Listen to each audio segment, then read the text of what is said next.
Sebelum kalian menonton video ini, jangan lupa like dan subscribe ya. Terima kasih.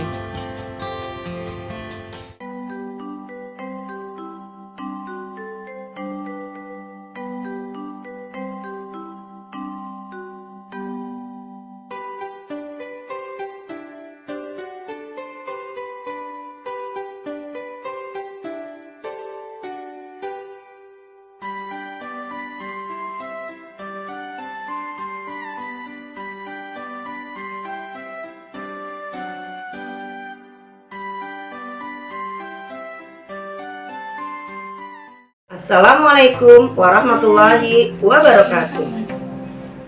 Apa kabar anak-anak semua? Semoga kalian dalam keadaan sehat dan tetap semangat. Hari ini kita akan belajar IPA materi sistem reproduksi pada manusia. Pada subpokok bahasan siklus menstruasi, fertilisasi, dan masa kehamilan. Anak-anakku sekalian semuanya, pada pembelajaran sebelumnya kita sudah membahas tentang alat reproduksi pada laki-laki dan wanita.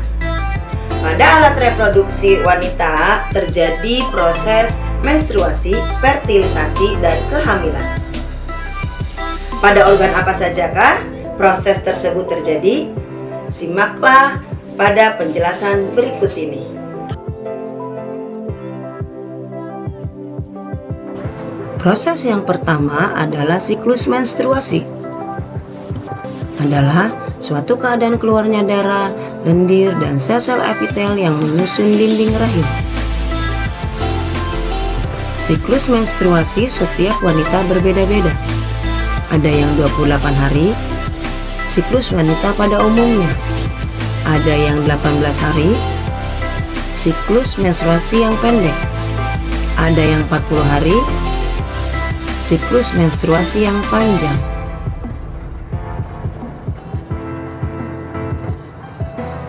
Siklus yang dialami dinding rahim yaitu fase menstruasi, fase proliferasi, dan fase sekretori. Pada fase menstruasi yang terjadi adalah dinding rahim luruh. Hormon FSH memicu berkembangnya folikel pada ovarium. Pada fase proliferasi yang terjadi adalah folikel menghasilkan hormon estrogen, folikel menghasilkan hormon progesteron, dinding rahim menebal mempersiapkan tempat melekatnya embrio. Pada fase sekretori yang terjadi adalah folikel berubah menjadi corpus luteum. Hormon estrogen dan progesteron tidak diproduksi lagi. Dinding rahim rusak. Pembuluh darah pada dinding rahim menjadi pecah. Proses yang kedua adalah fertilisasi. Merupakan proses peleburan inti sel sperma dengan sel telur sehingga membentuk zigot.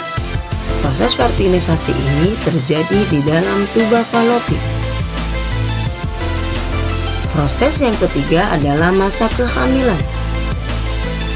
Zigot yang terbentuk setelah terjadinya fertilisasi akan melakukan pembelahan.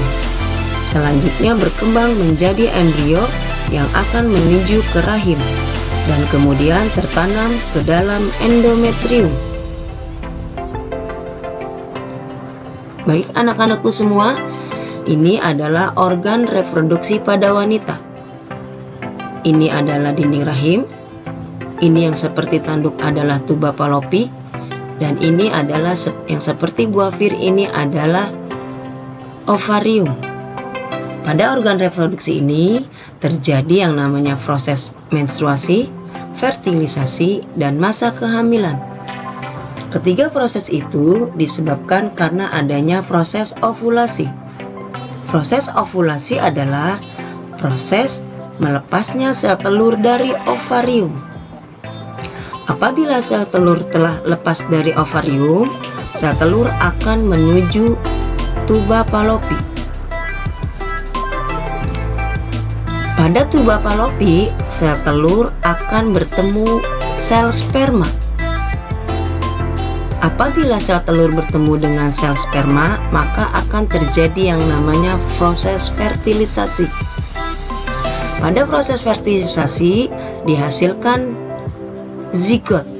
Zigot akan mengalami pembelahan sehingga zigot akan bergerak menuju dinding rahim. Apabila zigot telah mengalami pembelahan yang sempurna, zigot tersebut akan tertanam di dinding rahim. Dan proses ini dinamakan proses kehamilan. Pada proses kehamilan, perkembangan zigot sampai menjadi janin ini berlangsung selama 9 bulan 10 hari. Dan proses selanjutnya adalah menstruasi. Apabila sel telur yang lepas dari sel ovarium menuju tuba Fallopi, pada perjalanannya tidak menemui sel sperma, sehingga sel telur akan bergerak terus menuju dinding rahim. Dan apabila setelah menempel pada dinding rahim, sel telur akan keluar bersama lendir dan darah. Dan proses ini yang dinamakan proses menstruasi. Nah, baik anak-anak semua, maka proses menstruasi, fertilisasi, dan masa kehamilan terjadi pada organ-organ yang tadi sudah Ibu jelaskan, yaitu pada tuba Fallopi dan pada dinding rahim. Demikianlah pembelajaran kita kali ini. Semoga kalian semua lebih memahami tentang siklus menstruasi, fertilisasi, dan masa kehamilan pada seorang wanita. Ibu tutup dulu. Wassalamualaikum warahmatullahi wabarakatuh. Tetap semangat dan salam sportif.